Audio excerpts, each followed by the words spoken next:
Hey there, good evening, and welcome to Prog Monster, a site dedicated to progressive rock, hard rock, heavy metal, and other forms of rock music. My name is Murph, and I'm the host of this show.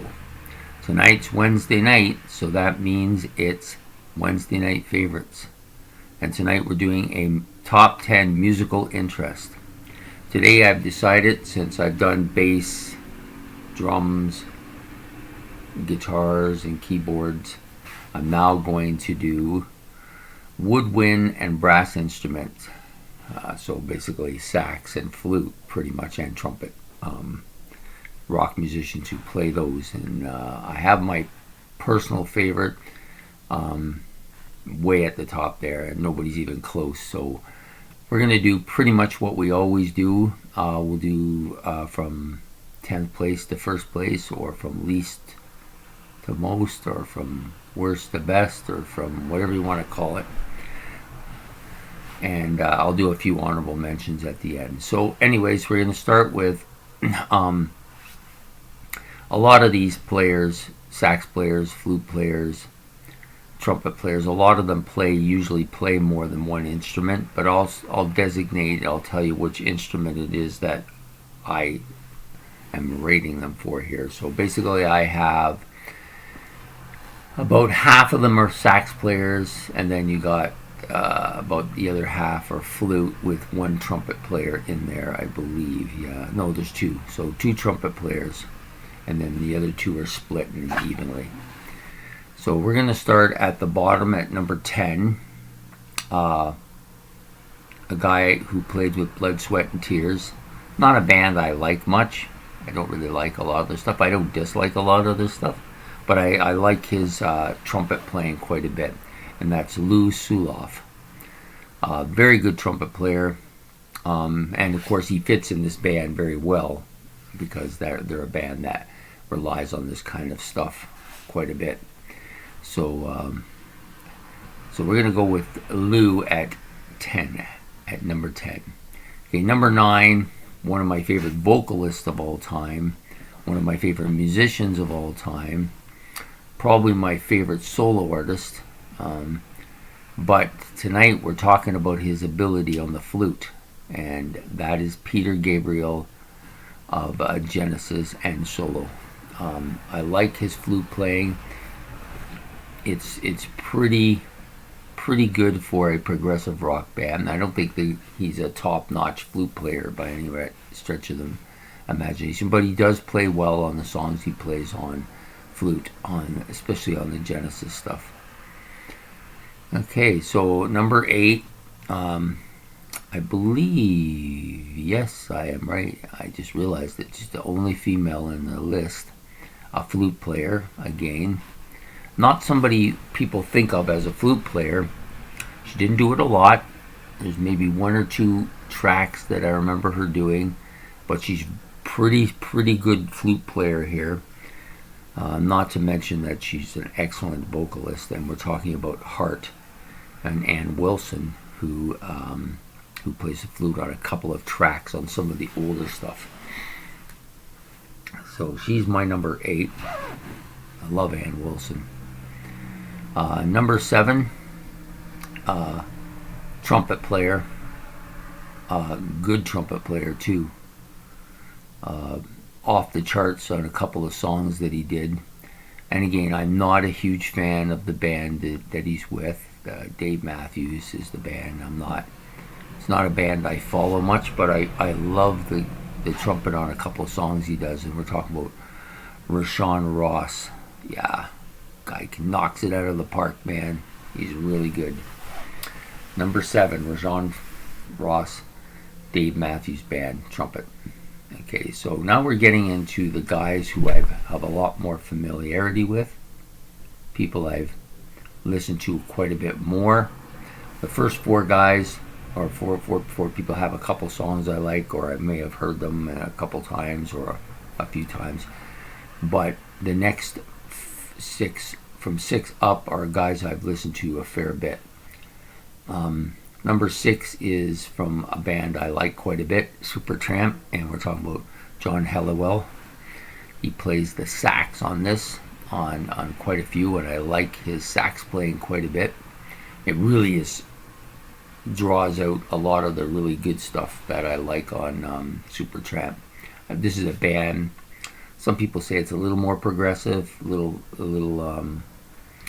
poppy, maybe a little bluesy, but the sax on this is good on most of the songs he plays on. The one that comes to mind is the Logical song, but there's a lot of other tracks that he plays on as well. Number 5 is a newcomer for me.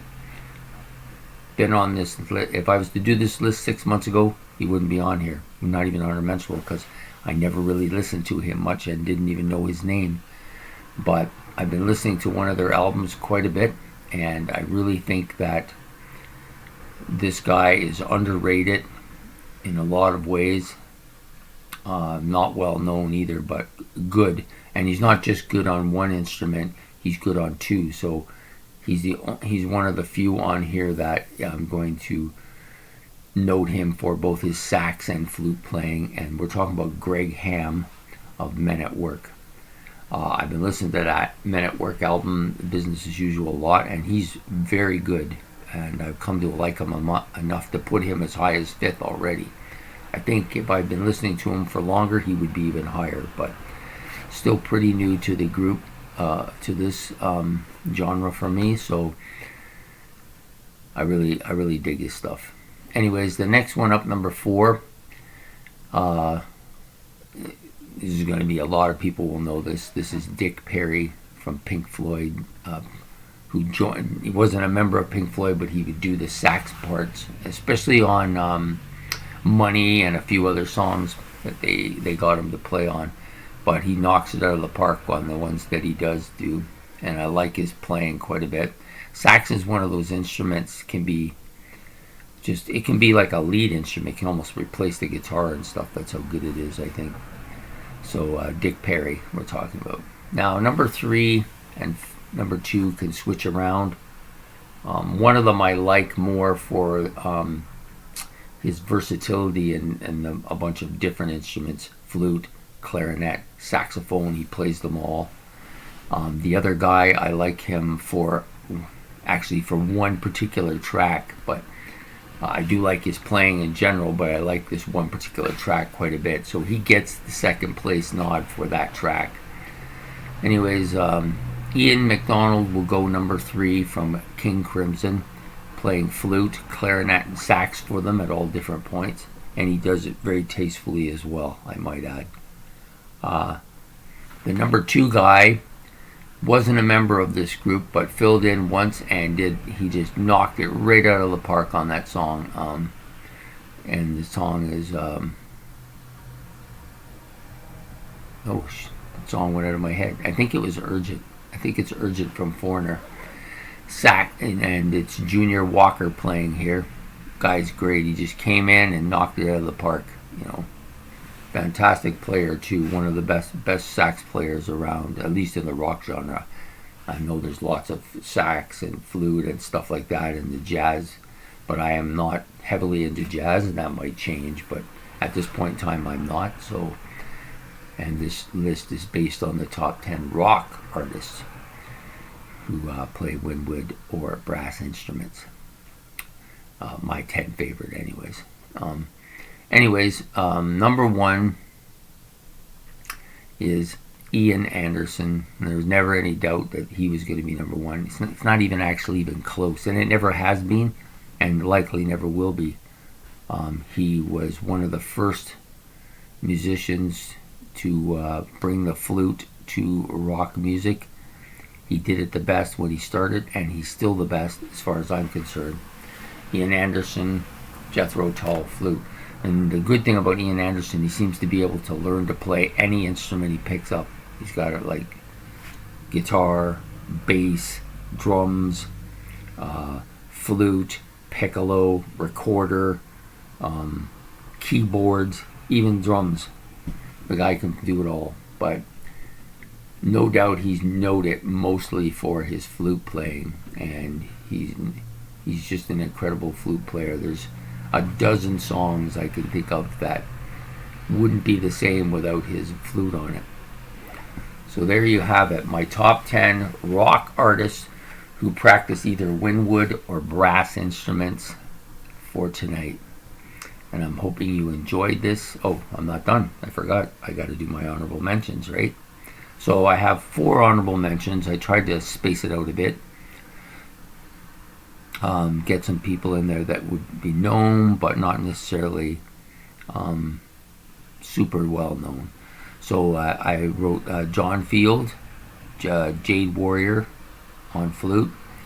That's a progressive band, not so well known. John Anderson of Yes, of course. There's a flute on a couple of tracks that I kind of like. Plus, I have a kind of love for both Yes and John Anderson. Iron Mike Bogart, Tower of Power. Sorry, Tower of Power. Played trumpet for them. Really good stuff. If you get a chance, listen to it. And Ray Thomas, of course, from the Moody Blues, and his flute playing. So I'm going to do my top 10 one more time from top to bottom, just so that if you're keeping track, you'll be able to write down whatever you need. Number 1, Ian Anderson on the flute for Jethro Tull. Number 2, Junior Walker playing the sax for Foreigner. Number 3, Ian MacDonald playing the flute, clarinet, and saxophone for King Crimson. Number 4, Dick Perry playing the sax for Pink Floyd. Number 5, Greg Ham playing the sax and the flute for Men at Work. Number 6, John Helliwell for Supertramp playing just playing the sax. Number 7, Rajan Ross, Dave Matthews Band playing the trumpet. Number 8, Ann Wilson for Heart playing the flute. Number 9, Peter Gabriel for his solo career as well as Genesis playing the flute. And Lou Surloff for Blood, Sweat, and Tears playing the trumpet. So there you have it. A top 10 instrumentalist for my Wednesday night favorites. So I hope you enjoyed this. If there's some people I've missed or people that you think I should listen to that maybe I didn't know about, please leave a comment. I'd love to hear about this. New stuff is always good. And if you like the video, like and subscribe. Let me know what you liked about it, what you might like me to see do differently. That'd be all great too. Just remember, these are just my own personal favorites. They don't necessarily reflect what I think is the best or who's the best, or if I miss somebody that you happen to like, it's either because I don't know about them or because I just only had room for these 10. So anyways, I hope you enjoyed the video, and from Prog Monster, have a good night. Bye.